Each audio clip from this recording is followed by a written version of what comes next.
The massive cargo ship Stellar Wanderer drifted through the asteroid field like a metal whale among floating rocks. Engineer Marcus Chen wiped grease from his hands as he finished repairs on the main engine coupling. The ship's belly held refugees from 12 different worlds, all fleeing the expanding war between the Galactic Federation and the Zephyrian Empire.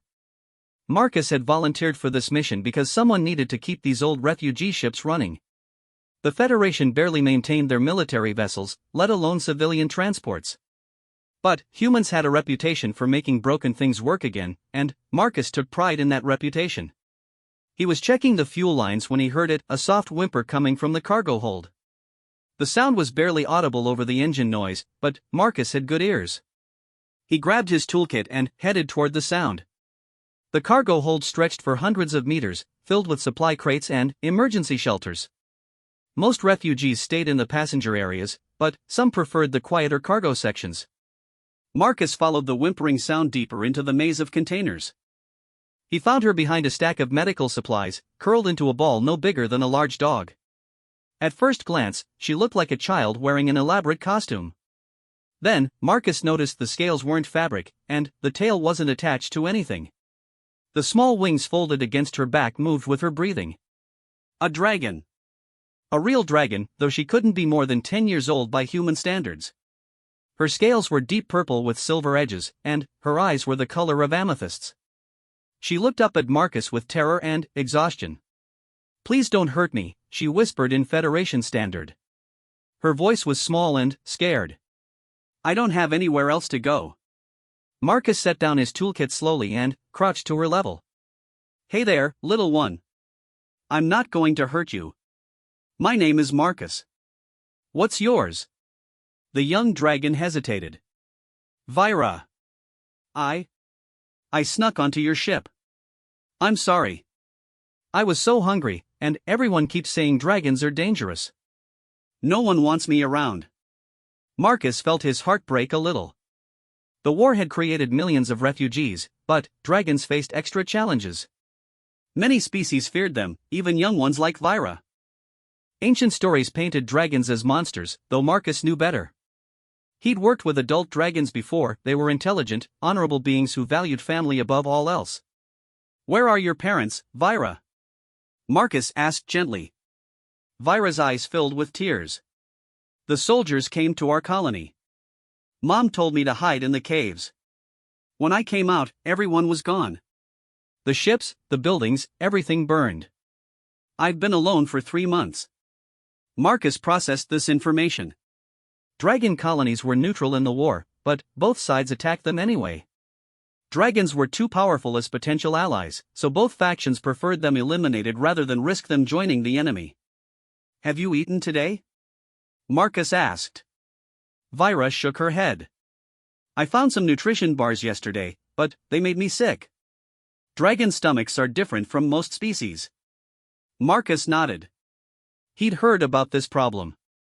Dragons needed specific minerals and proteins that standard rations couldn't provide.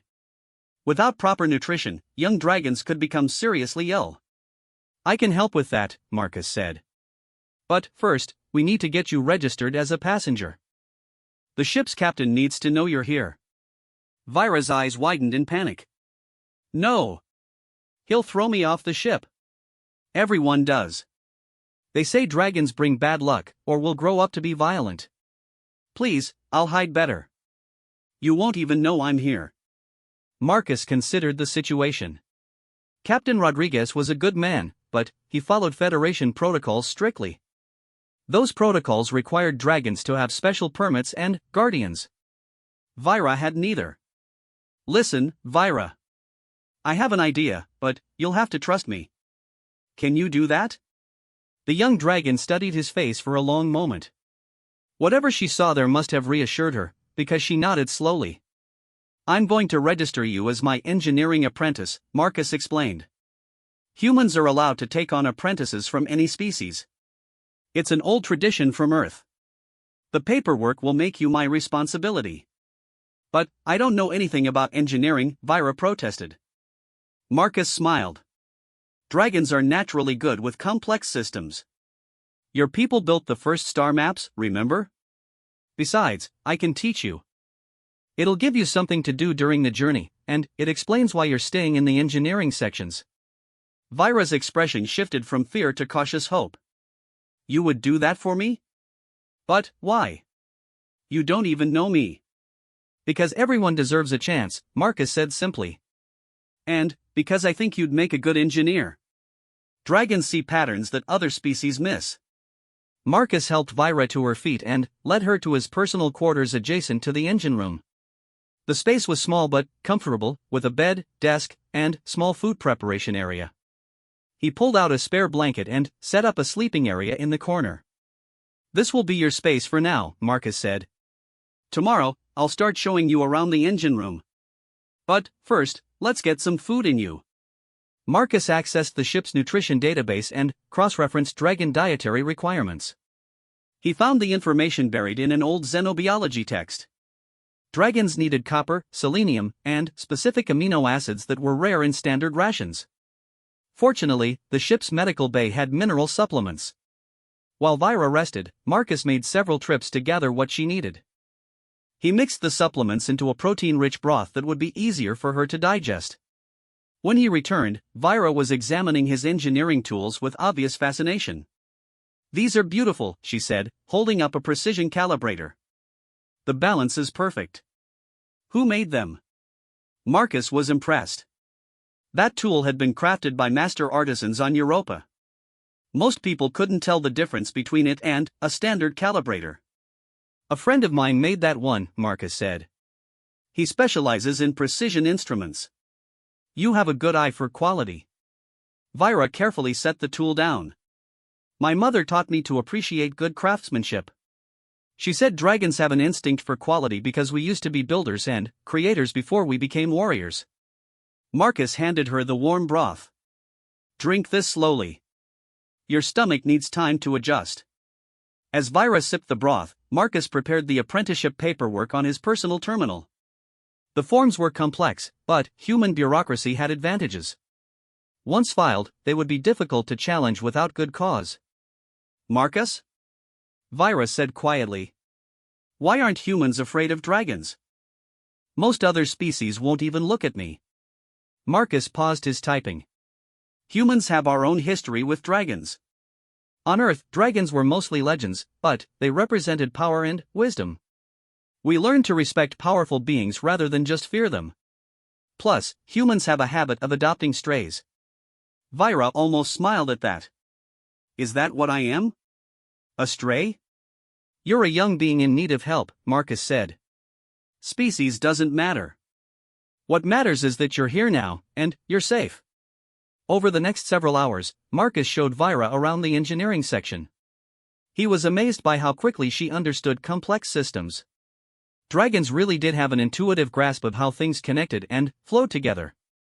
The plasma conduits need better shielding, Vira observed after studying the power distribution system. The current configuration creates resonance points that could cause failures. Marcus checked his diagnostic readings.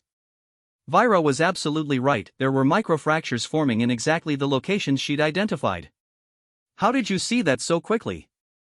Marcus asked. Vira shrugged. The patterns don't match. When something is working properly, all the parts sing together in harmony. When there's a problem, you can see the discord. Marcus realized he'd stumbled onto something remarkable. Vira didn't just have potential as an engineer, she had abilities that could revolutionize how they approached system maintenance. As the ship's day cycle wound down, Marcus helped Vira settle into her new sleeping area. She seemed more relaxed than when he'd found her, but still cautious. Marcus? Vira said as he prepared to leave. What if the other passengers find out what I am? What if they complain? Marcus sat on the edge of her makeshift bed. Then, we'll deal with it. But, Vira, you need to understand something. You're not just hiding anymore. You're my apprentice now, which means you're under my protection. And humans are very protective of their people. Am I really your people now? Vira asked, her voice small. If you want to be, Marcus said. Family isn't just about blood or species. It's about choosing to care for each other. For the first time since Marcus had found her, Vira smiled a real smile that made her amethyst eyes sparkle. The next morning brought the first test of their arrangement. Marcus was showing Vyra how to calibrate the navigation sensors when Chief Navigator Kel, a tall Zephyrian with blue skin and silver eyes, entered the engineering section. "Chen, I need you to check the stellar positioning array," Kel began, then stopped when he noticed Vyra. "What is that thing doing here?" Marcus stepped slightly in front of Vyra, keeping his voice calm and professional. "Navigator Kel, this is Vyra, my engineering apprentice. She's helping me with system diagnostics." Kel's silver eyes narrowed. "That's a dragon, Chen. Regulations clearly state that dragons require special containment protocols." "Actually, she's a registered apprentice under the Human Education Exchange Program," Marcus replied, pulling up the documentation on his tablet. "As her sponsor, I'm responsible for her supervision and education." Kel examined the paperwork, clearly looking for flaws. Finding none, he frowned. "This is highly irregular. Dragons are dangerous, especially as they mature." "Vyra is 10 years old and weighs maybe 40 pounds, Marcus said calmly. "She's also helping me identify system problems that our standard diagnostics missed."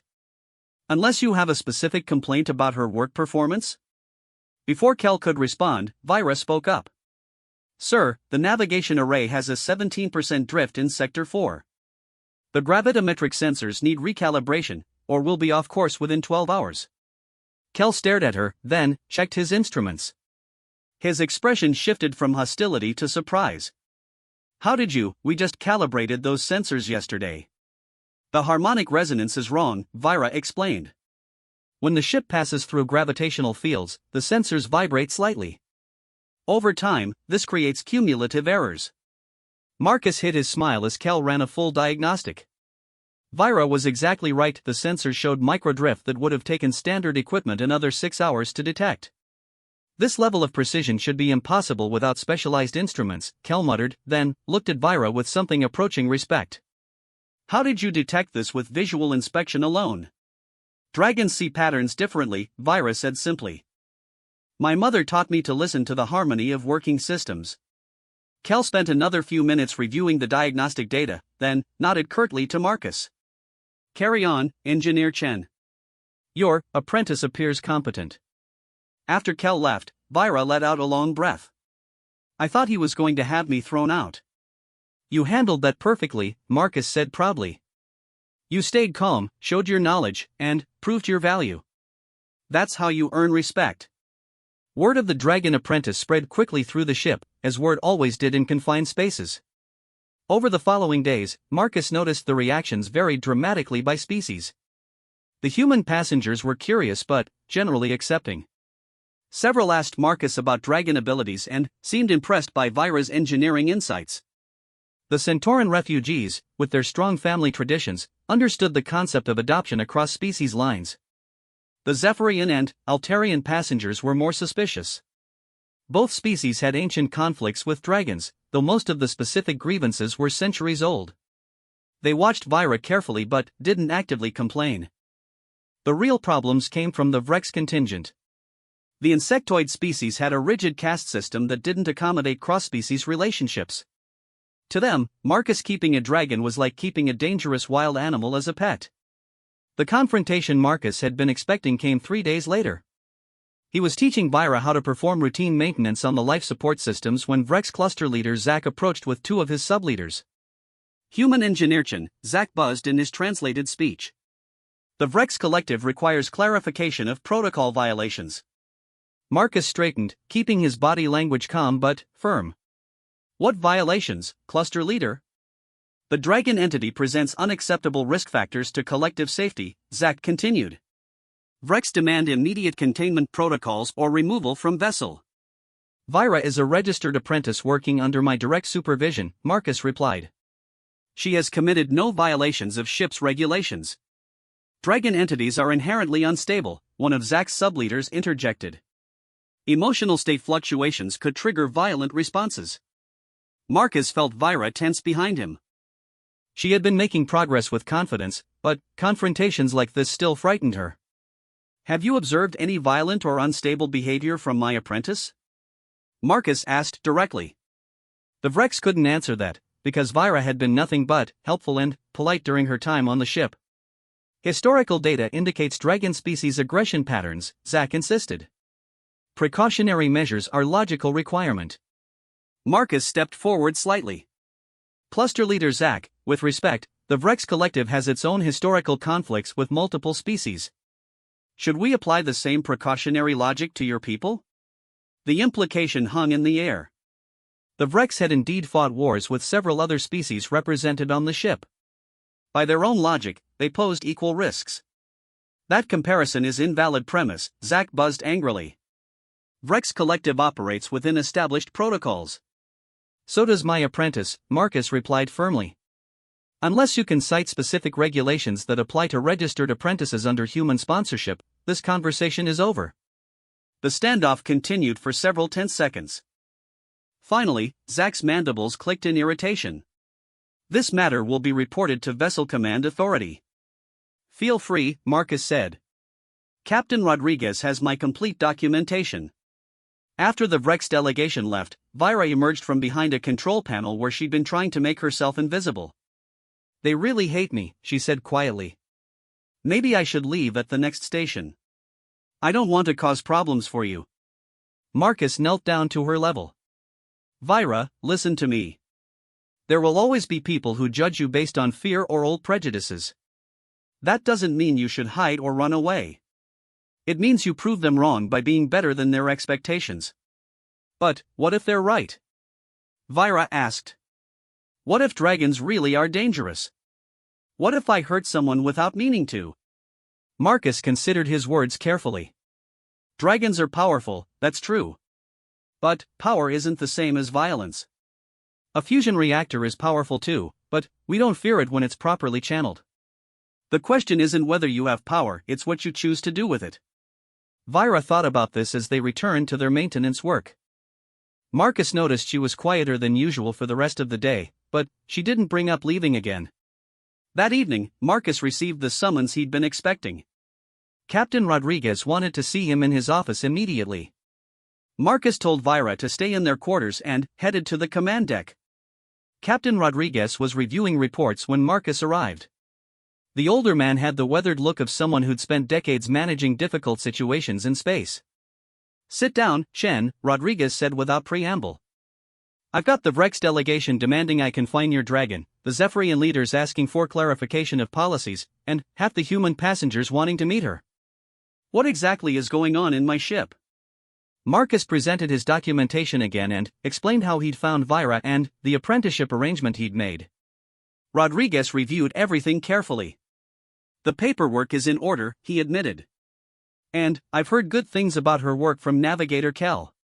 But, Chen, you've put me in a difficult position.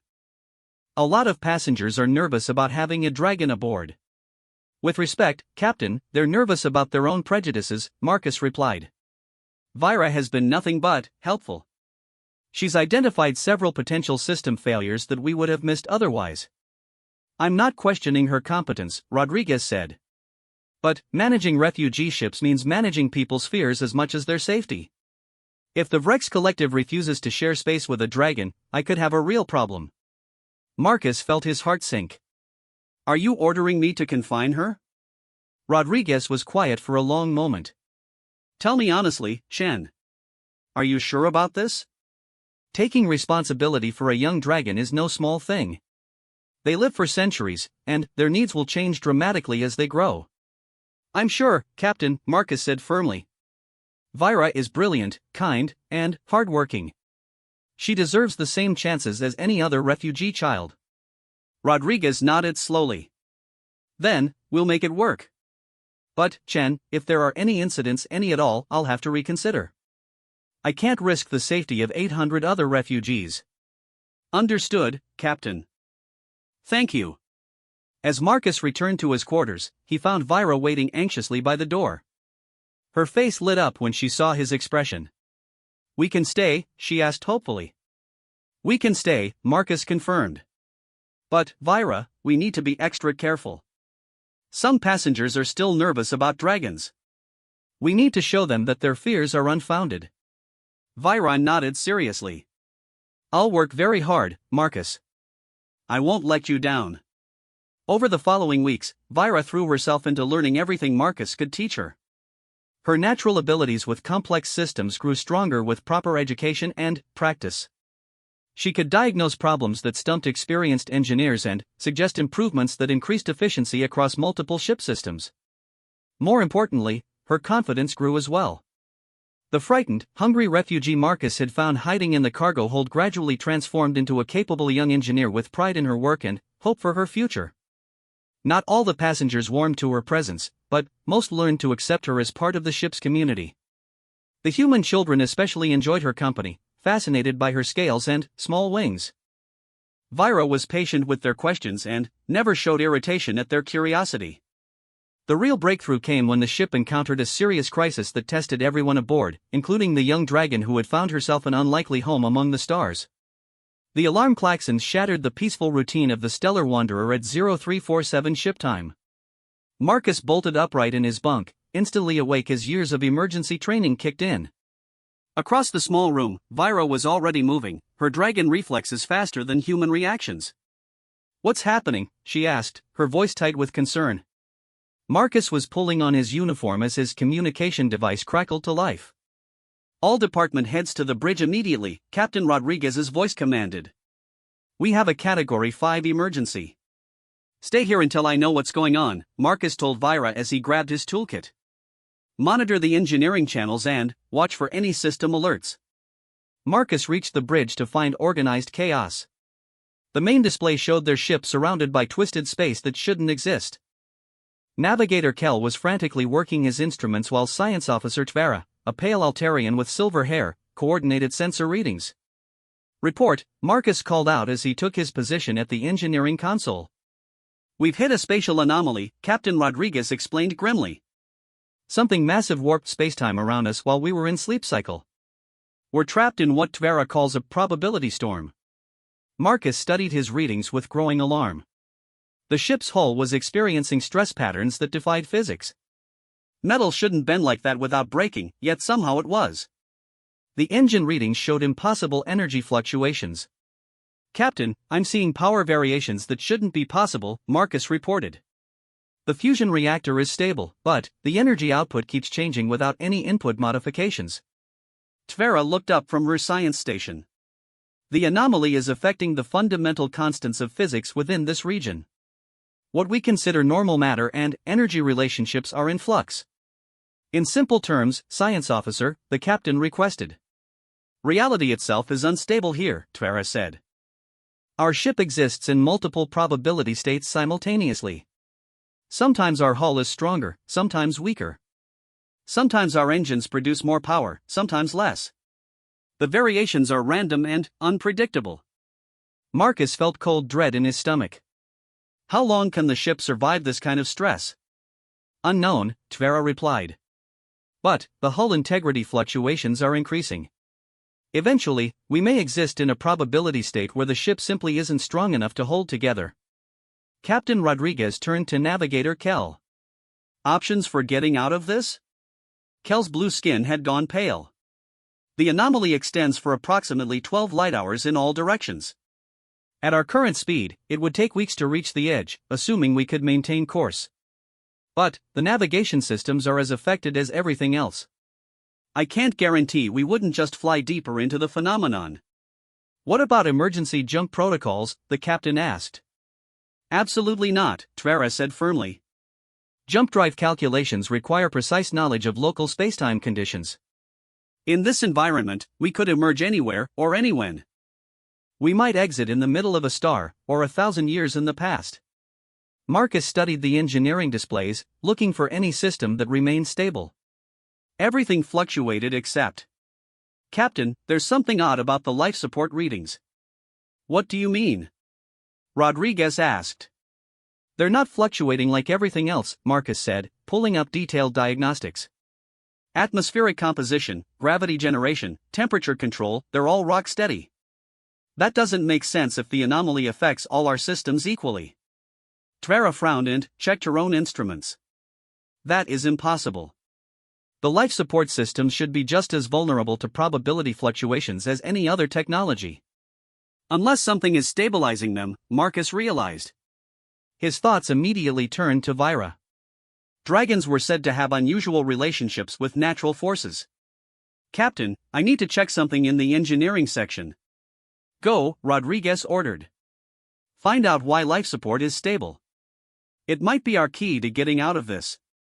Marcus raced through corridors filled with confused and frightened refugees. The ship's unusual behavior was obvious to everyone. Walls that should be solid sometimes felt soft, lights flickered between different colors, and gravity occasionally shifted direction for brief moments. He found Vira exactly where he'd left her, but she wasn't monitoring communication channels as he'd instructed. Instead, she sat cross-legged on the floor with her hands pressed against the deck plating, her eyes closed in deep concentration. Her scales glowed faintly with an inner light Marcus had never seen before. Vira, he called softly. Her eyes opened, revealing irises that swirled with silver and purple energy. Marcus! I've been trying to keep the ship stable. The probability currents are so chaotic, but I can feel the patterns underneath. You've been doing what?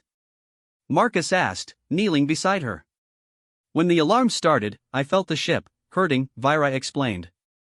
Everything was twisting and changing in ways that weren't natural. I remembered what my mother taught me about harmony and balance, so I started singing to the ship. Singing? Vira nodded earnestly. Not with my voice. With my mind. Dragons can sometimes influence natural forces by finding their rhythm and joining the harmony. I've been holding the life support system steady because people need to breathe. Marcus stared at her in amazement. Vira, you've been stabilizing the ship's systems? For how long? Since the alarms started, she said. But, Marcus, I'm getting tired. And there's something else. I can sense where the anomaly is weakest, like a crack in a wall. If we could aim the ship toward that spot, we might be able to break through. Marcus immediately activated his communicator. Captain, this is Chen. I need you and Tfara down here immediately. I think we've found our solution. While they waited, Marcus helped Vira maintain her connection to the ship's systems. He could see the strain on her young face, but her determination never wavered. Why didn't you tell me you could do this? Marcus asked. I didn't know I could, Vira admitted. Mother always said dragons had special gifts, but mine never manifested before. I think the crisis awakened something in me. Captain Rodriguez and Tfara arrived within minutes, along with Navigator Cal, who had insisted on coming. All three stopped short when they saw Vira sitting on the floor with her scales glowing. Explain, the captain ordered. Marcus quickly described what Vira had been doing. Tfara immediately began scanning with her instruments, her silver eyes widening as she read the results. This is extraordinary, Tfara breathed. She's actually creating localized stability fields around critical ship systems. The probability fluctuations are being dampened by some kind of harmonic resonance. More importantly, Marcus continued, Vira can sense weak points in the anomaly. She thinks we can navigate to a place where we can break through. Captain Rodriguez looked skeptical. You're asking me to trust the survival of 800 refugees to a 10-year-old dragon's instincts? With respect, Captain, Marcus replied, those same instincts have kept our life support running for the past hour. Without her intervention, we'd already be dead. Cal stepped forward, studying his navigation instruments. Captain, our conventional sensors are useless in this environment. We need some kind of guidance system that can penetrate the probability distortions. Tfara nodded agreement. Standard physics doesn't apply here. We need insights from someone who perceives reality differently than we do. Captain Rodriguez was quiet for a long moment, weighing impossible decisions. Finally, he looked at Vira. Young lady, are you certain you can guide us to safety? Vira met his gaze steadily. I can find the weak point, Captain. But I'll need help from everyone. The ship is too big for me to stabilize everything at once while also navigating. What kind of help? The captain asked. The engineering team needs to manually control critical systems, Vira explained. When I focus on navigation, the probability fields will start affecting everything else again. Marcus and his people will have to keep the engines and structural integrity stable using manual overrides. Marcus realized what she was proposing. You want us to fly the ship by hand through a reality storm while you provide guidance? That's going to require split-second timing and perfect coordination. Can it be done? Captain Rodriguez asked. Marcus thought about his engineering team. They were good, but this would push everyone beyond their normal limits. We'll need every qualified engineer on the ship. I'll also need volunteers from other departments who understand basic systems operations. I'll coordinate the navigation interface, Cal offered. If she can sense the weak points, I can translate that into course corrections. Twara activated her communicator. I'll monitor the ship's overall stability and warn you of any critical fluctuations you might miss. Captain Rodriguez nodded decisively. Do it. All department heads, this is the captain. We're implementing emergency procedure Omega-7. All non-essential personnel to emergency stations. Engineering teams to manual control positions. Over the next hour, the Stellar Wanderer transformed into a ship run entirely by human hands and alien expertise. Marcus stationed his best engineers at critical control points throughout the vessel. Qualified volunteers from the refugee population took over secondary systems. Vira remained in the engineering section, but now she was connected to the ship's navigation computer through a specially rigged interface that Marcus had cobbled together from spare parts. Her connection to the ship's systems was more direct now, allowing her to feel the vessel's condition as if it were her own body. Everyone ready? Captain Rodriguez called over the communication system. Reports came in from all stations. Every critical system had someone watching it, ready to take manual control the moment Vira shifted her focus to navigation. Beginning navigation sequence, Vira announced, her young voice carrying across the ship's speakers. I can see the weak point. It's like a crack of light in a dark wall. But we need to approach it carefully. The path winds through areas where reality gets very thin. On the bridge, Navigator Kel watched his instruments as impossible readings began to make sense. Vira's guidance translated into course corrections that defied conventional navigation but somehow felt right. Adjusting heading to 27 Mark IV, Kel reported. Following the Dragon's path. Marcus felt the ship respond to the course change, then immediately noted fluctuations in the power systems as Vira's stabilization field shifted focus. Power team, I need manual regulation on the fusion reactor, Marcus called out. Structural team, we've got hull stress building in sections 7 through 12. His engineers responded instantly, their hands flying over manual controls as they fought to keep the ship stable. It was like performing surgery while riding a roller coaster, but somehow they managed to maintain critical functions. The path is getting narrower, Vira reported, strain evident in her voice. Reality is more unstable here, but we're getting closer to the weak point. On the science station, Tvera watched readings that should have been impossible. Hull integrity is fluctuating between 40 and 90%. Life support is cycling between normal and triple normal efficiency. But we're still in one piece. The ship lurched suddenly as they hit a particularly violent probability storm. In engineering, Marcus watched half his displays go dark as systems overloaded from reality fluctuations. Emergency power team to backup generators, Marcus shouted. Hull team, I need status reports from all sections. Hull integrity down to 30% in section 4, came the immediate reply. But it's climbing again. Now 50%, 70, back to normal. Vira's voice came over the speakers, tight with concentration. Almost there. I can see the crack getting wider. But there's a turbulent area right before it. Everyone hold on. The ship bucked and twisted as they hit the final obstacle. Reality seemed to fracture around them, showing glimpses of what might be alternate versions of themselves where the ship had broken apart, or where they'd never entered the anomaly at all. Hull team, emergency reinforcement protocols, Marcus commanded as his instruments showed impossible stresses. Power team, reroute everything through backup conduits. His people responded with precision born of desperation and trust. They couldn't understand the readings they were seeing, but they trusted their experience and training to keep the ship functional. Now! Vira shouted. Full power to engines. Straight ahead. The Stellar Wanderer shot forward like an arrow loosed from a bow. Reality shattered around them in a cascade of possibility and probability. For one terrifying moment, Marcus felt himself existing in a dozen different versions simultaneously. Then, they were through. Normal space surrounded them, filled with familiar stars and comprehensible physics. The ship's systems immediately stabilized as conventional reality reasserted itself. On the bridge, Captain Rodriguez watched his displays return to normal readings. All stations, report status. Engineering nominal, Marcus called out, hardly believing it himself. All systems functioning within normal parameters. Navigation confirmed, Kel added. We're in normal space, approximately 14 light-hours from our previous position. Science station reports no anomalous readings, Tvera confirmed. We appear to have escaped the phenomenon completely. In the engineering section, Vira collapsed as exhaustion finally claimed her. Her scales had returned to their normal purple and silver, but she was smiling as Marcus caught her before she hit the deck. We did it, she whispered. Everyone's safe. Yes, we did it, Marcus agreed, holding the young dragon carefully. You did it, Vira. You saved everyone on this ship. Word of what had happened spread quickly through the refugee population. The dragon child who had been feared and resented by some had risked her own life to save them all.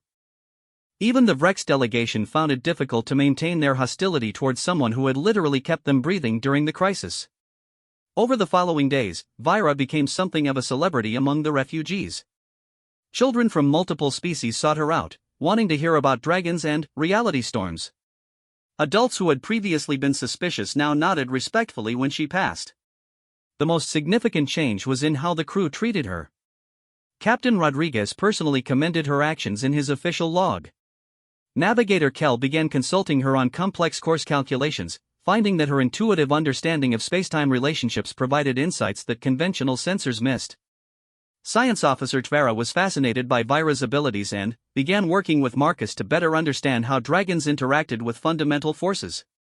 They discovered that Vira's species had evolved a unique relationship with quantum fields that allowed them to influence probability on a small scale.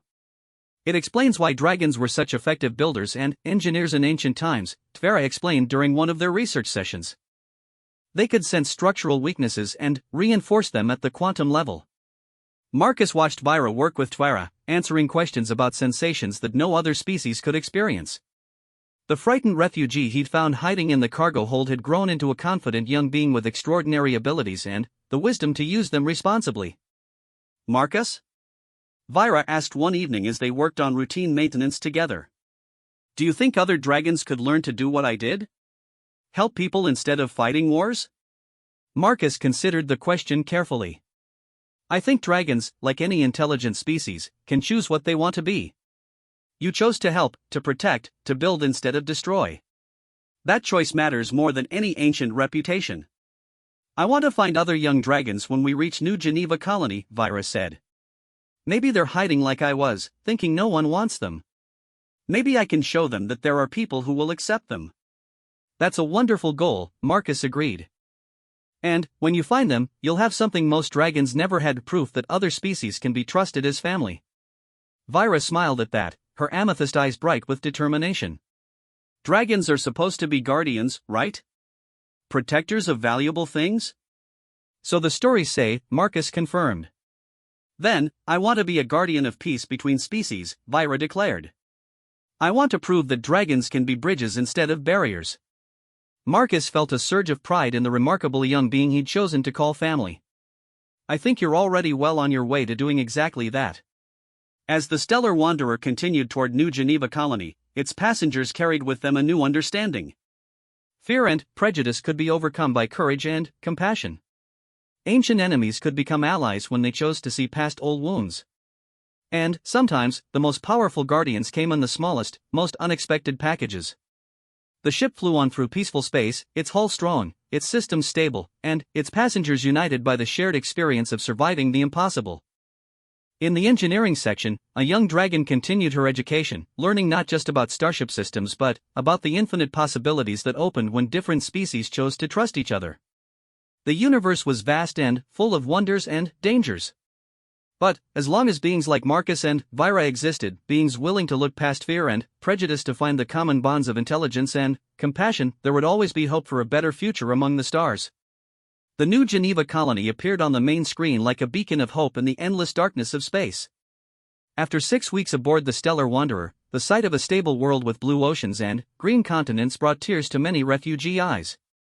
For Vira, pressed against the observation deck window with her small hands creating fog on the transparent aluminum, it represented something she'd never had before: a real home. "It's beautiful," she whispered, her amethyst eyes reflecting the planet's azure glow. "Do you think they'll really let us stay?"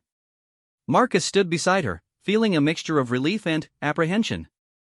New Geneva Colony had agreed to accept refugees from the war, but integration would be complex. 800 beings from 12 different species, all with different needs, customs, and capabilities. "The colonial government has been preparing for months," Marcus assured her. "They have housing, job placement programs, and educational facilities set up for everyone. You'll have real schools, other children to learn with, proper engineering facilities to work in." Captain Rodriguez's voice echoed through the ship's communication system. "All passengers, prepare for orbital insertion. We'll be docking at New Geneva Station in approximately 4 hours. Department heads, report for passenger processing coordination." As Marcus headed to the coordination meeting, Vira remained at the observation window. She'd grown tremendously during their journey, not just in confidence and abilities, but in her understanding of the complex relationships between different species. The crisis in the probability storm had made her something of a celebrity, but, more importantly, it had shown her the power of cooperation and trust. The coordination meeting revealed the careful planning that had gone into refugee resettlement. Colonial Administrator Sarah Chen, no relation to Marcus despite the shared name, had organized housing districts that mixed species while respecting cultural needs. Job placement would be based on skills and aptitudes rather than species stereotypes. "The colony has a severe shortage of qualified engineers," Administrator Chen explained. "We're particularly interested in the human engineering team and the dragon apprentice we've heard so much about. Our industrial facilities need experts who understand both standard technology and unconventional approaches to problem solving." Marcus felt a surge of pride. Vira has demonstrated remarkable abilities with complex systems. She sees patterns that escape conventional analysis. "We're eager to meet her," Administrator Chen replied. "New Geneva Colony values innovation and cooperation above traditional prejudices. Your reports suggest she could contribute significantly to our technological development." The docking process took several hours as the massive refugee ship maneuvered into New Geneva Station's cargo bays. Vira helped Marcus secure the engineering equipment they'd be taking planetside, her movements now confident and purposeful rather than the fearful hiding she displayed when he first found her. "Marcus," she said as they packed the last of their tools, "what if the colonists are like the Vrex delegation? What if they're afraid of dragons?" Marcus paused in his packing. "Some might be initially nervous. Fear of the unknown is natural for most species. But, Vira, you have something those ancient dragons didn't have." "What's that?" "You have allies. You have friends from multiple species who can vouch for your character. You have a proven track record of using your abilities to help others. Most importantly, you have the choice to define what it means to be a dragon in this new era." Vira nodded thoughtfully. "I want to show them that dragons can be builders, not just warriors." The passenger processing moved surprisingly smoothly. Colonial officials had clearly learned from other refugee operations. Each family or group was assigned a liaison to help with immediate needs and long-term integration planning. Marcus and Vira were met by Dr. Elena Vasquez, a human xenobiologist who served as the colony's integration specialist for unusual cases. She was a small woman with kind eyes and an obvious fascination with different species' capabilities. "Engineer Chen, Apprentice Vira, welcome to New Geneva Colony," Dr. Vasquez said warmly. "We've prepared quarters in the engineering district for you. It's a mixed-species residential area with excellent access to both the industrial facilities and the educational centers." As they traveled down to the planet's surface in a sleek shuttle, Vira pressed her face to the window watching the landscape pass below. Cities nestled between forests and mountains, connected by gleaming transport tubes and dotted with the distinctive architecture of multiple species. Each district incorporates design elements from different worlds, Dr. Vasquez explained. "We found that allowing species to maintain cultural connections while adapting to shared spaces creates stronger communities." Their new home was a modest apartment with 2 bedrooms, a workshop space, and a small garden area. The furniture could be adjusted for different body types, and the workshop came equipped with both standard tools and adaptive equipment that could be modified for non-human use. The workshop is connected to the colony's engineering network, Dr. Vasquez explained. You'll be able to collaborate with teams across the colony and access advanced fabrication facilities. Vira explored the space with obvious delight, her tail swishing excitedly as she examined the workshop equipment. Marcus, look. They have quantum resonance analyzers and molecular assemblers. We could build almost anything here. That's the idea, Dr. Vasquez smiled. New Geneva Colony specializes in advanced technology development. We believe the best innovations come from combining different species' approaches to problem solving. Over the following days, Marcus and Vira settled into colonial life with remarkable ease. Marcus was assigned to the Advanced Systems Development Division, where his experience with maintaining equipment under extreme conditions was highly valued. His first project involved designing more efficient life support systems for deep space exploration vessels. Vira was enrolled in the Colonial Academy, but her education was far from conventional. Rather than forcing her into standard classes, the Academy created a personalized program that combined engineering studies with xenobiological research. She spent mornings in classes with other refugee children, learning history, mathematics, and interspecies communication. Afternoons were dedicated to advanced technical training with doctoral-level researchers. The other children at the academy were initially fascinated by Vira's appearance, but they quickly accepted her as simply another student. Children, Marcus reflected, were often better at overlooking differences than adults. How was school today? Marcus asked one evening as they worked together in their workshop. Amazing. Vira replied enthusiastically. Today I learned about Altairian crystalline matrix engineering from Dr. Tvesh. Their approach to energy storage is completely different from human methods. Instead of forcing energy into containers, they create harmonic resonances that make the crystals want to hold power. Marcus smiled at her excitement. And how does that compare to dragon approaches? That's the wonderful part, Vira said, her eyes sparkling. Dragons instinctively understand both methods. We can sense the harmony that Altairians work to calculate, but we also have the human drive to innovate and improve. I think I can create hybrid systems that work better than either approach alone. Vira's unique perspective quickly attracted attention from the colony's research teams. Dr. Sarah Kim, the head of the Materials Engineering Department, began consulting with Vira on projects that had stalled using conventional approaches. She sees connections that our computer models miss, Dr. Kim explained to Marcus during one of their weekly progress meetings. We've been trying to develop stronger hull alloys for 3 years.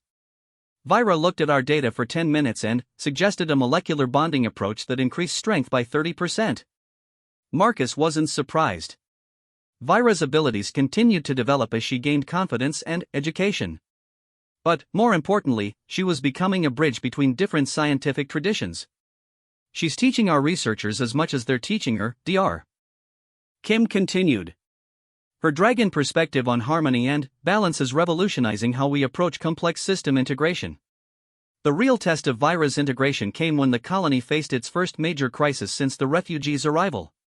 New Geneva's primary power generation facility experienced a catastrophic failure that threatened to leave major population centers without electricity for weeks. The facility used a complex fusion reactor design that combined technology from 4 different species. When the harmonic resonance system failed, conventional repair methods proved inadequate. The mixed-species engineering team struggled to coordinate their different approaches to the problem. Marcus was part of the emergency response team that was called in to assess the damage. When he saw the twisted remains of the reactor core, his heart sank. The damage was far worse than the initial reports had suggested. The harmonic matrix is completely destabilized, reported Dr. Tvesh, the Altairian crystals expert. Rebuilding it will require precise calibration of 17 different resonance frequencies simultaneously. Human emergency protocols call for complete system replacement, added Chief Engineer Williams. We could have a new reactor operational in 6 weeks. 6 weeks without power will cause massive disruption, Dr. Kim pointed out. Food preservation, medical facilities, transportation systems, everything depends on the primary grid. Marcus studied the damage patterns with growing understanding. The failure wasn't random. This looks like the probability fluctuations we dealt with on the Stellar Wanderer. The harmonics were destabilized by quantum uncertainty. Dr. Tvesh confirmed his assessment. The resonance collapse shows signs of quantum interference, but I cannot determine the cause or calculate a repair solution. Marcus made a decision that surprised even himself. I know someone who might be able to help. But she's still technically a student. At this point, we need every expert available, Chief Engineer Williams said grimly. Who do you have in mind? Marcus activated his communicator. Vira? Are you available to assist with an emergency engineering consultation? Vira arrived at the power facility within the hour, accompanied by Dr. Vasquez and 2 academy supervisors. She took one look at the damaged reactor core and immediately began walking around the perimeter, her eyes unfocused as she extended her dragon senses. The quantum fields are still unstable, she announced after several minutes of silent investigation. But it's not random chaos. There's a pattern underneath the destruction.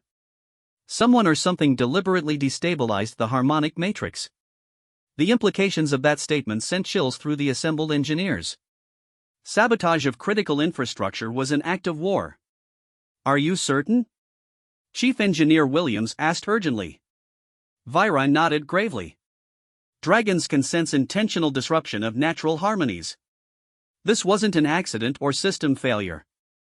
Someone who understands both Alterian resonance technology and quantum mechanics caused this damage.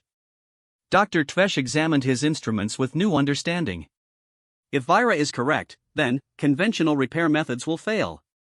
The saboteur will have built instabilities into the quantum structure that will cause repeated failures. Can you fix it? Marcus asked Vira directly. Vira studied the damaged core for several more minutes before responding. I think so, but it will require a completely different approach. Instead of trying to rebuild the old harmonic matrix, we need to create a new resonance pattern that naturally resists quantum interference. That's theoretically impossible, Dr. Tvesh protested. Resonance patterns require precise mathematical relationships. You cannot simply create new harmonics. Dragons don't calculate harmonies, Vira explained patiently. We feel them. Natural harmonies are more stable than artificial ones because they grow from the inherent properties of matter and energy rather than forcing mathematical relationships. Chief Engineer Williams looked skeptical. You're proposing to redesign our entire power generation system based on intuition? Not intuition, Marcus corrected. Dragon quantum sensing abilities. Vira can perceive probability patterns that our instruments can't detect. If she says natural harmonies will be more stable, we should listen. Dr. Kim stepped forward. What would you need to attempt this repair? Vira thought carefully before answering. Access to the quantum resonance controls, a team of engineers who can translate my perceptions into technical specifications, and about 12 hours of uninterrupted work. 12 hours? Dr. Tvesh looked amazed. Redesigning harmonic matrices normally requires months of calculation and testing. I'm not redesigning anything, Vira clarified.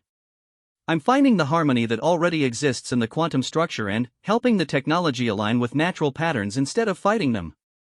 Chief Engineer Williams made the decision. Do it. We'll provide whatever support you need. What followed was one of the most unusual engineering operations in colonial history. Vira positioned herself at the center of the reactor core, her hands pressed against the primary resonance crystals while teams of engineers monitored every possible measurement. I can feel the quantum fields settling into natural patterns, Vira reported as she worked. Dr. Tvesh, can you adjust the secondary harmonics to match the resonance I'm establishing? The Alterian scientist worked his instruments with growing amazement. The frequency relationships you're creating are unlike anything in our theoretical models, but they're incredibly stable. How are you calculating these harmonies? I'm not calculating them, Vira replied, her voice distant with concentration. I'm listening to what the quantum fields want to be and helping them achieve that state. Marcus and Dr. Kim worked to translate Vira's perceptions into technical settings that could be maintained by conventional equipment. It was like transcribing music that only she could hear. The saboteur built quantum discord into the system, Vira explained as she worked. But natural harmony is stronger than artificial chaos. If we establish the right resonance patterns, the system will maintain stability automatically. Over the course of the night, the damaged reactor core slowly came back to life. But this wasn't simply a repair, it was a transformation.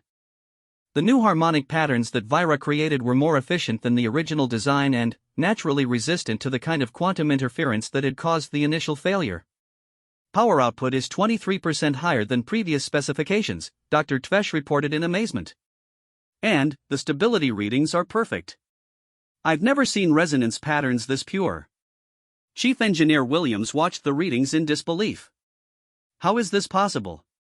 We've been struggling with minor instabilities in this reactor for years, and now it's running better than theoretical optimal? Dragons have a saying, Vira said as she finally stepped back from the crystals. Fight the river and you'll drown. Follow the current and you'll reach the sea. Technology works best when it follows natural patterns instead of forcing artificial ones. The successful repair of the power facility made Vira something of a legend in New Geneva Colony. But, more importantly, it demonstrated the value of combining different species approaches to complex problems. Dr. Sarah Kim immediately requested Vira's consultation on several other projects that had been stalled by technical challenges. The Colonial Council created a new position specifically for her Harmonic Systems Integration Specialist, despite her age. She's contributed more to our technological advancement in 3 months than some research teams accomplish in years, Dr. Kim reported to the Colonial Council. Her unique perspective allows us to solve problems that conventional approaches cannot address. But Vira remained focused on her larger goal. I want to find other young dragons, she told Marcus as they worked together in their expanded workshop. I want to show them that their abilities can be used to build instead of destroy, to heal instead of harm. Marcus supported her efforts, and, together they began reaching out to refugee organizations across the galaxy. They created educational materials that demonstrated how dragon abilities could be channeled into constructive purposes, and they offered sanctuary and training to young dragons who were willing to learn. The response was gradual but encouraging. Within 6 months, 3 other young dragons had made their way to New Geneva Colony. Vira took personal responsibility for their integration, serving as both mentor and advocate. Dragons are natural engineers, she explained to Dr. Vasquez as they planned educational programs for the newcomers. We instinctively understand how complex systems work together. The problem is that for centuries, we've been taught to use these abilities for warfare instead of construction. The little dragon who had once hidden in a cargo hold, convinced that no one wanted her, had become a teacher and leader. She hadn't lost her natural kindness or her willingness to help others, but she had gained confidence in her abilities and clarity about her purpose. As Marcus watched Vira work with the other young dragons, teaching them to channel their natural gifts into positive purposes, he felt a deep sense of satisfaction. He had saved more than one frightened refugee that day he found her hiding behind the medical supplies. He had helped transform the relationship between dragons and the rest of the galaxy, one young life at a time. 2 years had passed since the Stellar Wanderer had brought its cargo of refugees to New Geneva Colony. The settlement had grown from a struggling frontier world into one of the most technologically advanced colonies in the outer systems, largely due to innovations developed by the Dragon Engineering Collective that Vira had founded. Marcus stood at the observation deck of the newly constructed Dragon Academy, watching young dragons from across the galaxy learn to use their abilities for construction rather than destruction. Below in the practice yards, Vira supervised a group of adolescent dragons as they worked together to build a new research facility using nothing but raw materials and their natural harmonic abilities. The integration algorithms are stabilizing beautifully, came a familiar voice behind him. Marcus turned to see Dr. Sarah Kim approaching with a data tablet in her hands. Vira's harmonic engineering principles are being adopted by colonies throughout the Federation. We've got requests for technical consultations from 17 different worlds. Marcus smiled with pride. She's come a long way from the frightened child I found hiding in a cargo hold. You both have, Dr. Kim replied. The Dragon Integration Program has become the model for species cooperation throughout the galaxy. The Federation Council is considering making it a standard protocol for refugee settlement operations.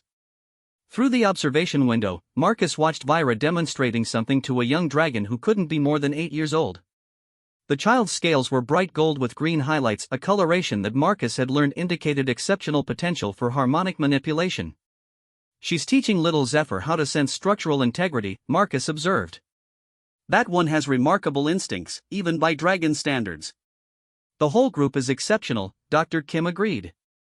But, then, they're learning from the best teacher in the galaxy. The Dragon Academy had been Vira's idea, developed after the arrival of the fourth young dragon refugee. She had convinced the Colonial Council that formal education in constructive applications of dragon abilities would benefit not just the dragons themselves, but the entire galactic community. Dragons have been feared for centuries because our abilities were associated with warfare and destruction, Vyra had explained to the Council. But those same abilities that make us formidable warriors also make us exceptional engineers, architects, and healers. We just need the opportunity to learn constructive applications. The Academy's success had exceeded everyone's expectations. Young dragons arrived from across the galaxy, drawn by reports of a place where their abilities were celebrated rather than feared. The facility now housed 37 students ranging in age from 6 to 16, each learning to channel their natural gifts into peaceful purposes. Marcus's communicator chimed with an incoming priority message. The sender identification made him frown. It was from Admiral Patricia Hayes, one of the Federation's highest-ranking military officers. Marcus Chen here, he answered formally. Engineer Chen, this is Admiral Hayes. I need to speak with you and Vyra immediately regarding an urgent military matter. I'm en route to New Geneva Colony with a small fleet. ETA 4 hours. Marcus felt his stomach clench with worry.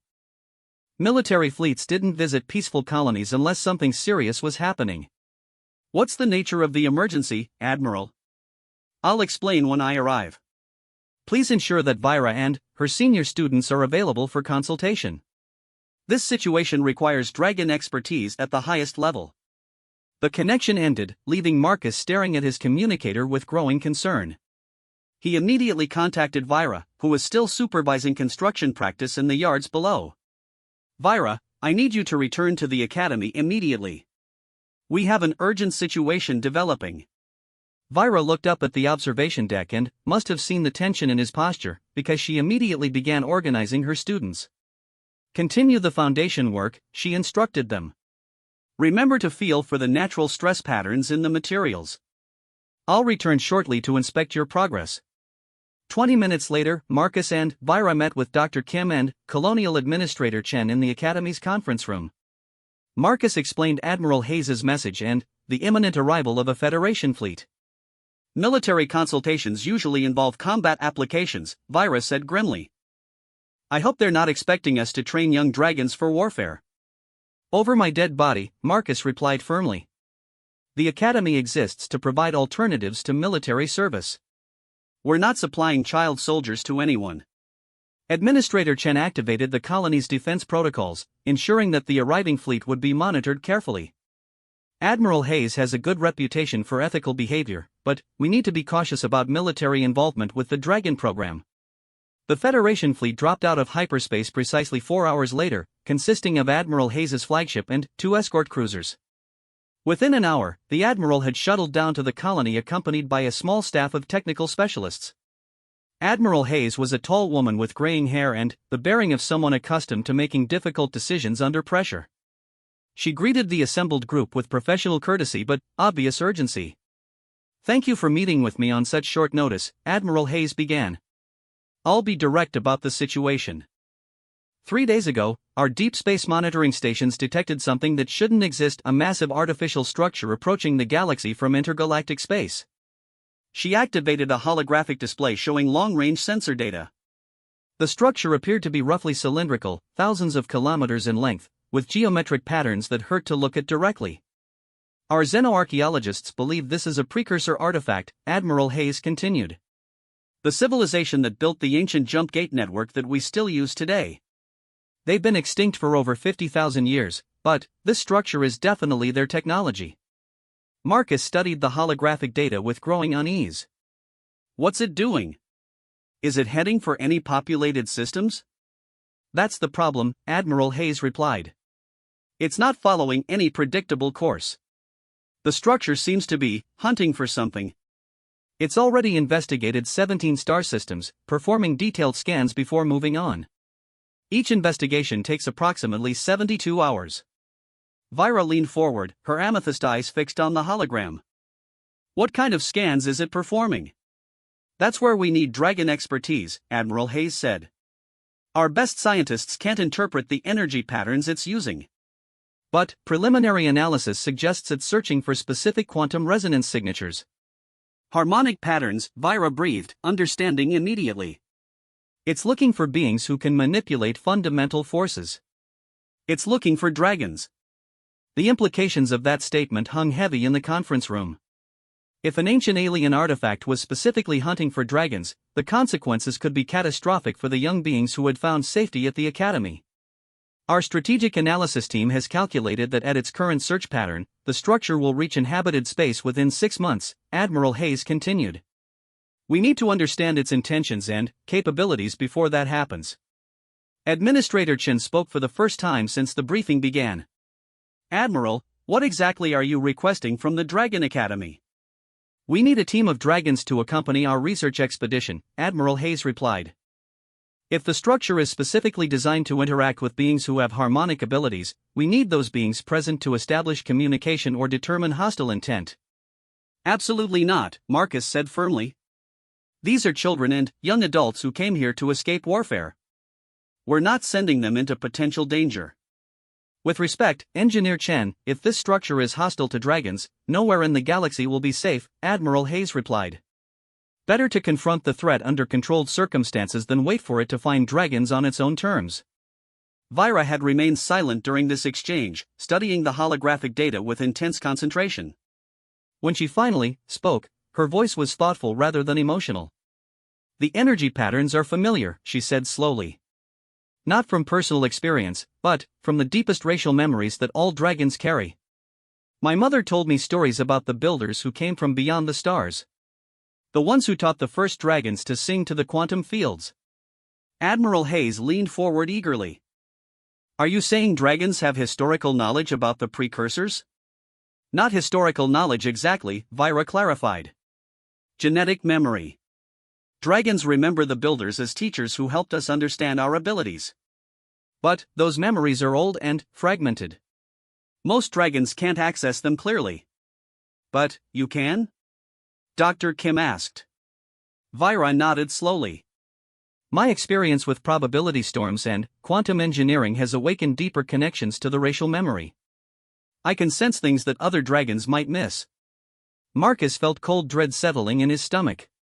He knew that expression on Vira's face. It was the same look she'd had when she decided to stabilize the Stellar Wanderer during the probability storm crisis. Vira, whatever you're thinking, the answer is no, Marcus said firmly. You're not going anywhere near that structure. Marcus, Vira said gently, if the builders are returning, dragons need to be there to meet them. Not as weapons or tools, but as students who remember their lessons. It could be a trap, Administrator Chen pointed out. The precursors might have built that structure as a weapon specifically targeting dragons. That's possible, Admiral Hayes admitted. Which is why we need dragon expertise to evaluate the situation. We're not asking anyone to make contact unprepared. This would be a carefully planned research mission with full defensive capabilities. Vira stood and walked to the holographic display, studying the alien structure from multiple angles. The geometric patterns aren't random. They're harmonic resonance guides. The structure isn't just searching for dragons, it's calling to them. Calling how? Marcus asked, though he was afraid of the answer. Every dragon in the galaxy can sense this, Vira explained. We can hear the builder's song coming from that structure.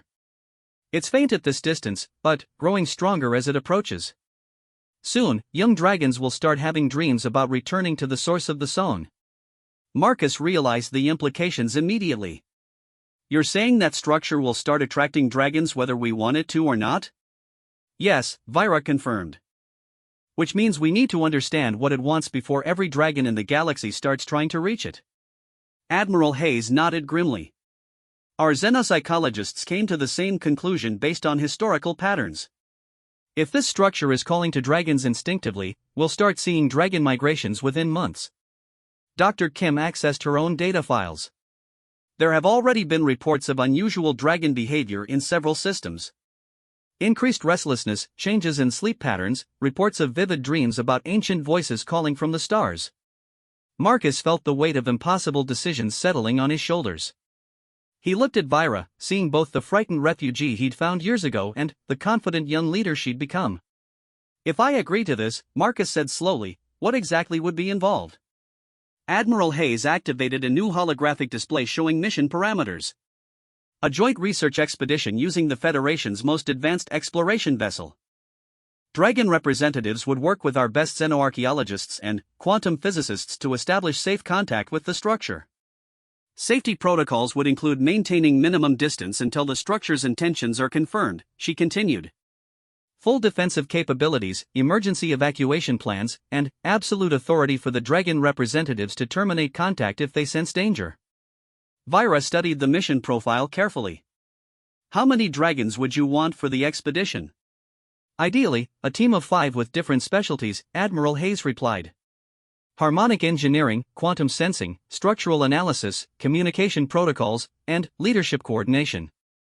Marcus realized she was describing exactly the skill sets that Vyra and her senior students had developed at the academy. The military had been planning this request for months. I need to discuss this with the other dragons, Vyra said finally. This decision affects all of us, not just me. Admiral Hayes agreed to wait while Vyra convened the academy's senior students. Marcus watched through the observation windows as 17 young dragons gathered in the main assembly hall, their scales catching the afternoon light in a rainbow of colors. The discussion that followed was intense but remarkably mature. The young dragons understood both the risks and the necessity of the mission. They had all heard the Builder's song in their dreams, and they knew that ignoring it was not an option. We came to this academy to learn how to be something other than weapons, said Karath, a 15-year-old dragon with silver and blue scales. If we run from the Builder's call, we're letting fear define us instead of courage.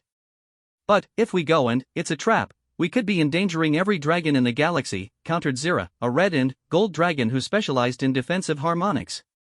The song isn't hostile, Vyra said quietly. I can feel its nature across the distance. The Builders aren't returning as conquerors. They're coming home. After 3 hours of discussion, the vote was unanimous. The Academy would send a team to meet the precursor structure, but on their own terms with their own safety protocols. We'll go, Vyra announced to Admiral Hayes when the group reconvened. But, with conditions. The Dragon team maintains autonomous authority during all contact attempts. If any of us sense danger, we withdraw immediately without question. And Marcus comes with us as our advocate and technical liaison. Admiral Hayes agreed to all conditions. Within a week, preparations for the most important first contact mission in galactic history were underway. The expedition vessel Discovery was the Federation's most advanced exploration ship, equipped with every sensor and defensive system known to galactic science. The Dragon team consisted of Vyra as lead coordinator, Karath for structural analysis, Zira for defensive protocols, young Zephyr for pure quantum sensing, and Draken, a 16-year-old dragon whose specialty was Xena communication. Marcus insisted on additional safety measures, including emergency evacuation pods specifically designed for dragon physiology and communication equipment that would maintain contact with New Geneva colony throughout the mission. As the Discovery prepared to depart, Marcus found himself thinking about the journey that had brought them to this moment. A frightened dragon child hiding in a cargo hold had become the leader of a species transformation. Now she was preparing to make contact with the ancient beings who had originally taught dragons to manipulate the fundamental forces of reality. Are you afraid? Marcus asked Vyra as they stood in the observation lounge watching stars stream past at faster-than-light velocity. Terrified, Vyra admitted honestly. But also excited. For the first time in centuries, dragons have the chance to remember who we were before we became weapons of war. Maybe we can finally learn who we're meant to be. The precursor structure filled the main screen as they approached the rendezvous coordinates. Up close, it was even more magnificent and alien than the sensor data had suggested. Geometric patterns flowed across its surface like liquid mathematics, and strange energies played around its edges in colors that had no names. The Builder's song is so strong here, Zephyr whispered, her young voice filled with awe. It's beautiful. Vyra took her position at the communication console that had been specially designed to interface with dragon harmonic abilities. Around the bridge, the best xenoarchaeologists and quantum physicists in the Federation watched as she began the first attempt at contact with an intelligence that had been silent for 50,000 years. This is the Federation vessel Discovery, Vyra began, her voice carried by harmonics that could bridge the gap between different forms of consciousness. We are the children of those you taught to sing. We remember your lessons, and we welcome your return. The response, when it came, was not in words but in music that resonated through every quantum field in local space. The dragons on the bridge gasped simultaneously as racial memories 50 millennia old suddenly became crystal clear. The builders had not died. They had simply gone home to the space between galaxies, waiting for their students to mature enough to join them among the stars. Now they had returned to see what the children of their teaching had become.